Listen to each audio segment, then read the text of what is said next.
সীমিত পরিসরে যুদ্ধ হতে পারে পাকিস্তান ও ভারতের মধ্যে।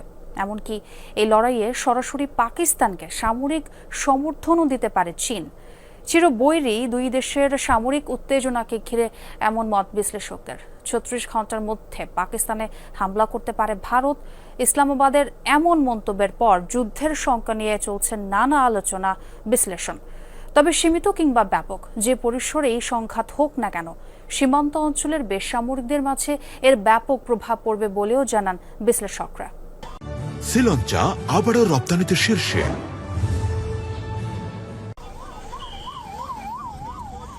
কখনো সীমান্তে বিচ্ছিন্ন গোলাগুলি, আবারও কখনো ফাইটার জেটের ধাওয়া পাল্টা ধাওয়া। পেহেলগাম হামলার পর থেকেই যুদ্ধ পরিস্থিতি চিরবৈরী দুই দেশ পাকিস্তান ও ভারতের মধ্যে।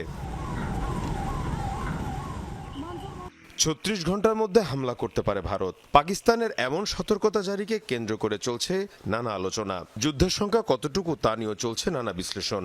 রাজনৈতিক বিশ্লেষক এবং সামরিক বিশেষজ্ঞরা বলছেন, ব্যাপক আকারে না হলেও সীমিত পরিসরে লড়াই হতে পারে পাকিস্তান ভারত সামরিক বাহিনীর মধ্যে।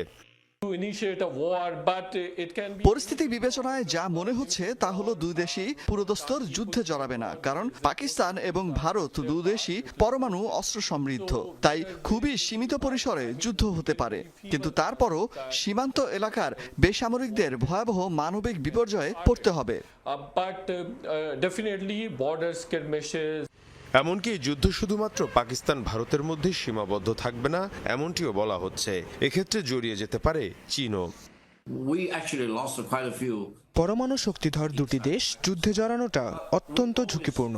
এখানে পাকিস্তান ভারত যুদ্ধে জড়িয়ে পড়লে চীনেরও নিষ্ক্রিয় থাকার সুযোগ নেই, কারণ সামরিকভাবে দুটি দেশই একে অপরের সাথে সম্পৃক্ত। তাই কোনো একটি দেশ সামরিক ঝুঁকিতে পড়লে অপর দেশ তাতে জড়িয়ে পড়বে। যদিও দুপক্ষকে সংযত আচরণের জন্য বারবার তাগিদ আসছে জাতিসংঘ, যুক্তরাষ্ট্র সহ বিভিন্ন দেশের পক্ষ থেকে।